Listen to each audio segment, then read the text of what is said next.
Sall mu créé parti bu bees wax na jafe-jafe yi nekk ci parti politique yëpp. wax na jafe-jafe yi parti socialiste di dund. mu jàpp ni jot na lu mel noonu mën a am ci idée rek ndax am nga ci xalaat avant ñuy dugg ci. bon ak fi nga ñu fekk ci waxtaan bi. c'est exact comme liiruma chronique bi.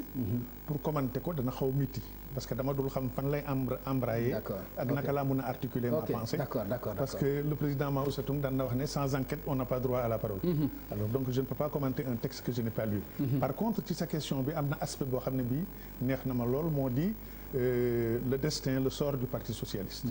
dégg naa sax mu wax ci lu am solo. en fait l'avenir du parti socialiste les perspectives sont sombres. man ci su ma gis-gis. parce que dafa am dégâts yoo xam ne su xesee ba am pour ñu recoller les morceaux dana jafe.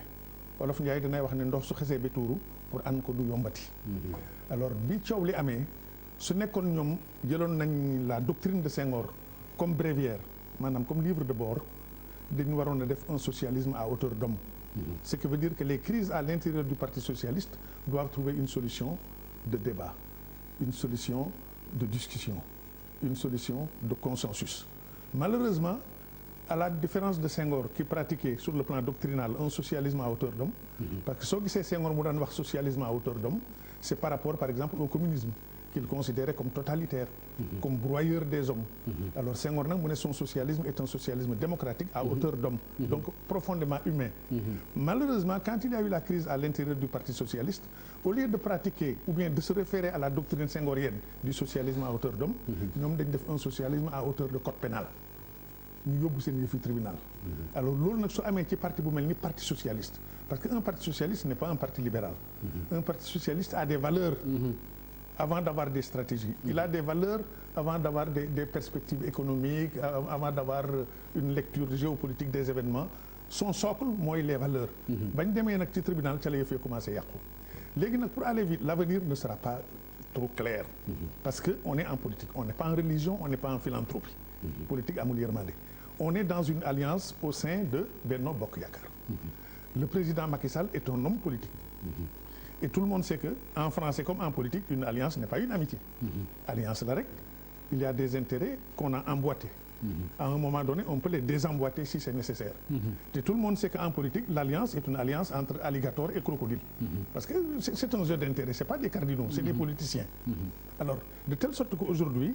un parti socialiste réunifié fort puissant et triomphant arrangé wul Macky. on est en politique il y a pas de sentiment. les alliés on les aime quand ils sont faibles ou affaiblis. mais allié boo xam ne bii dafa ñëw war a tolloog sa mbëgg mbaa ma xoolee jiitu. moom li ko gënal statu quo sur les décombres peut-être c'est un peu dur mais c'est le statu quo sur les ruines ce qui veut dire que tey Khalifa pour mu ñëw arrangé wul Macky pour mu ñëw pour prendre le contrôle du parti le leadership arrangé wu ko. encore que Khalifa aussi il a du chemin à faire. parce que même soo ko gracier du tax mu am. il faut ñu amnistier ko oui. voilà te donc li arrangé Macky Sall moo di. que cette situation c'est le statu quo mu mel nii te aussi moom wax na keroog loo xam ne lii mënoon na cee maandu sax parce que daf ne Tanor wax na ma dara ci succession bi. or moom du socialiste démb du socialiste tey ce qui veut dire que la succession à l'intérieur du parti socialiste mënoon na ci éviter un commentaire public. d'accord merci beaucoup Madiambal damay dellu si waat tuuti ci yow bala may ñëw ci li nga xam ne wax na ko un nouveau parti pour Macky Sall bu ñu sukkandikoo ci ni nga bindee chronique bi est-ce que du loolu dina mën a rey yeneen parti politique yi parce que loolu dootul jox doole su ma déggee li nga wax parti socialiste ni AFP ni LD ni leneen ak leneen ndax loolu du rey yeneen parti politique yi. boo gisee ma wax ko bindee ko noonu moo di que dama am lu ma seetlu ma ni parti dafa am dund léegi-léegi mu suqaliku léegi-léegi sax parti ba dee waaye bu ñu tolloo fii nga xam ne que xel jàpp na ne Macky Sall kat war na mën a def li ñuy tuddee offre politique bu bees moo di xëy na mu indi parti bu bees ñim ci àndal ci coalition comme ci soxal nga ànd ca parti booba mais boo dikkee da nga cay seey xam nga loolu dafa am expérience xam ne gis nañ ko ci àddina bi loolu le Jacques Chirac defoon de France. union de la majorité bien wax nga ko. bi mu demee ba nga xamee ne jàpp na ni que am na deuxième mandat. parti xëy na mi ngi bëgg a néew doole war na am ay élections législatives yooyu bu def benn formation politique bu bees def UMP. UMP boobu moo yóbbu. gis na avantage yi tout à fait. moo yóbbu Nicolas Sarkozy au pouvoir. Mauritanie gii suba la ñuy installé président bu bees bi Ghazouani loolu rek lu mel noonu fa am. Ould Abdel Aziz bi mu toogee ba jàpp ni que ñi mu àndal ñu ay parti yu ndaw ak ñi nga xam ne ay société civile lañu nekk ay mouvement yu koy jàppale mu ni naa def parti bu gën a mag bu gën a yaatu tudde ko Union pour la République dafay war a bi mu duggee ci deuxième mandat jàpp ni ko wut mën a am troisième mandat parti boobu moo teg fii Ghazouani schéma bu mel noonu aussi booy xool Côte d'Ivoire moom lañ fa xaw a doon jéem a doon doxal Ouattara dem na ba naan day jéem a def le RH le rassemblement des soufétistes pour la démocratie et la paix RHDP ñan la ci bëggoon mooy waa RDR di partem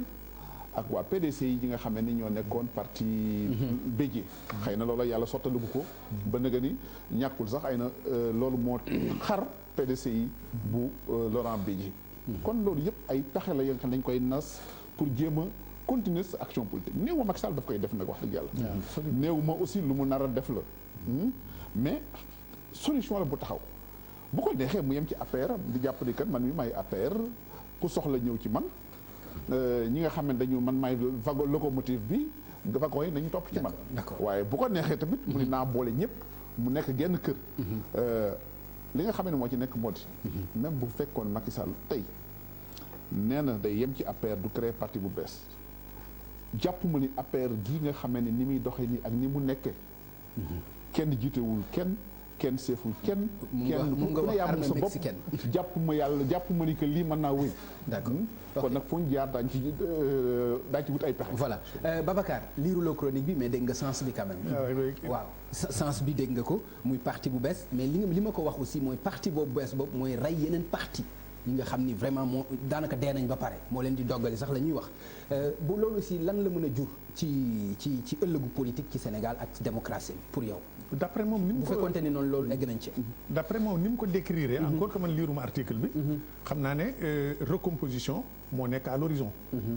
même pas à l'horizon mais presque dans le court terme absolument pour ne pas dire le moyen terme en tout cas au plus tard le moyen terme mais pas dans le long terme parce qu'effectivement le temps est compté à Macky Sall il n'a plus beaucoup de temps sauf que les lendemains aussi restent assez opaques parce qu'il y a un conseiller du président Ibrahima Ndoye qui vous a dit ici qu'il souhaite la candidature de Macky Sall en 2024 alors or Ibrahima Ndoye travaille au palais il baigne dans l'ambiance du palais voilà alors su waxee lu demee noonu aussi il faut xel yi tey et il se trouve que aussi l'ancien ministre de la justice waxoon na ne le président Macky Sall ne sera pas candidat en 2024 en principe yokk ci en principe bon le texte de la constitution aussi tel qu'il est libellé aussi il y a des paragraphes qui sont pratiquement des paragraphes à signification ambivalente maanaam mun nga koy lire nii mun nga koy lire naa bon rax ci dolli la fois dernière le président à l'occasion d'un des lundis là yooyu ñuy def levée des couleurs il a dit au début de ce quinquennat il n'a pas dit au début de ce mandat il a dit au début de ce quinquennat parce que su ne au début de ce mandat on dit c'est le deuxième su ne au début de ce deuxième mandat c'est encore plus précis mais entre le mot mandat et le mot quinquennat il a choisi le mot quinquennat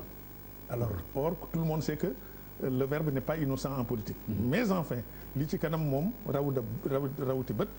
et puis ici on fait de l'analyse on ne fait pas de Madame Soleil bon xaw ma luy xew ëllëg mais li nga xam ne daal moo am solo moo di il est dans une situation boo xam ne foofu d'accord naa ceeg Madiambal